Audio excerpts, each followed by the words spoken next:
Interview ले रही आज तक में। और वो इंटरव्यू में क्या कह रही, बहुत अच्छी बात कह रही, उनके भाई साहब चुनाव लड़ रहे हैं, पहले अमेठी बर्बाद कर दिए, रायबरेली की तरफ बढ़े या रायबरेली से लड़ेंगे। बताओ आप, चुनाव कभी हार जीत होती रहती है, लेकिन हार से इतना डर कि ऐसे भागे। लोग कहते हैं कि वो तो केरल के आगे समुद्र आ गया था तो वायनाड से लड़े, नहीं तो अरब में जाके लड़ते, उनको तो जगह ही नहीं मिल रही, वो कहां तक भाग रहे। और वापस आने का मौका आया तो अमेठी में स्मृति ईरानी जी के साथ मैं भी मौजूद था। ये जो गाजीपुर और गाजीपुर के गाजे बाजे वाले जिनका आतंक चलता था, ऐसे देश भर में कभी टिफिन बम फूटते थे, कभी साइकिल बम फूटते थे, पूरा देश आतंकवादियों में था।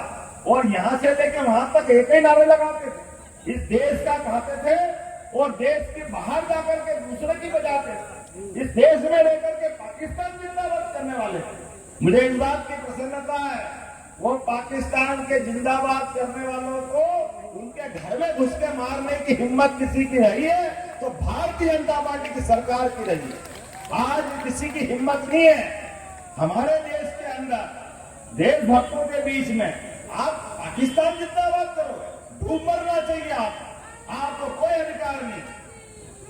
हमको तो इस बात का आनंद आता है, ये मोर पंख जो भगवान ने जीवन भर अपने मस्तक पे धारण किया, उन्होंने वो डूबी हुई 5000 साल पुरानी भेद द्वारका डुबकी लगा करके पानी में भगवान के प्रति आस्था दिखाई है।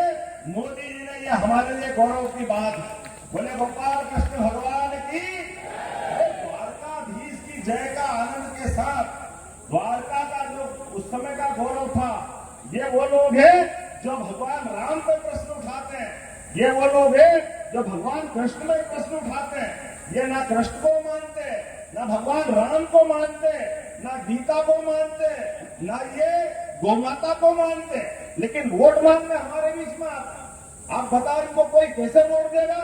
और वो भी तब जब चुनाव हमारे ये 2024 का गया कि आने वाले समय में गंगा वालों को जमुना जी बुला रही है, बोलो बुला रही कि नहीं बुला रही? गोपाल कृष्ण भगवान की आपका अपना वोट अब जमुना जी के कृष्ण कन्हैया के लिए। आपने मेरे को मटकी तो दी है यहाँ पे, लेकिन मटकी फोड़ने के लिए आप सबको निमंत्रण दे रहा हूँ, मोदी जी की सरकार बनाओ और आनंद के साथ धूमधाम से हम मथुरा में मुस्कुराएंगे। मुस्कुराना चाहिए कि नहीं मुस्कुराना चाहिए? के देना चाहिए कि नहीं देना चाहिए? अरे लोकतंत्र के अंदर गरीब आदमी देश का प्रधानमंत्री बने, गरीब आदमी देश का मुख्यमंत्री बने, ये मौका आना चाहिए कि नहीं आना चाहिए? जब दुनिया का सबसे युवा देश भारत और सबसे बड़ा लोकतंत्र भारत, ऐसे में हमारे लोकतंत्र का गौरव ही है। लेकिन ये तथाकथित लोग इस पूरे देश के अंदर 25 परिवार है, केवल 25, इनके परिवार में ही सारे पद बढ़ जाते हैं। ये 25 से 26वां नहीं आने देते, इनके परिवार में ही सारे पद चाहिए। तो ये हमारे लोकतंत्र का एक तरह से कलंक है।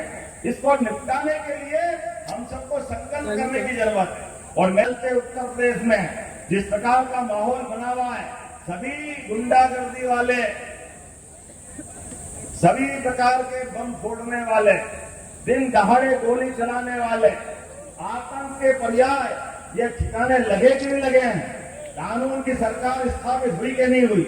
मुझे जानकारी दी कि भाई साहब यहाँ कुछ यदुवंशियों के हत्याएं हुई, लेकिन हत्या वाली जगह पर यहाँ बड़ी पार्टी के लोग कोई नहीं गए, और जिनके द्वारा हुई उनकी कब्र पे फूल चढ़ाने जरूर गए। दुर्भाग्य की बात है इस देश के अंदर। भाई साहब उनके पास जाओ आपकी मर्जी, न जाओ आपकी मर्जी, लेकिन निरपराध लोग यहाँ मारे जा रहे हैं, तो आपसे उनकी संवेदना नहीं होना चाहिए? जब आपसे उनका कोई संबंध नहीं तो वो क्यों वोट देने जाएंगे आपको? 20 तारीख के दिन 25 तारीख को आपका वोट डलेगा। ये कौन अच्छा है? 5 दिन आओ, आनंद मनाओ, तो दुश्मन की छाती पे मूंग दलो, घूमो अच्छे से, एक एक वोट पकड़ के लाओ, भाजपा के पक्ष में डलाओ।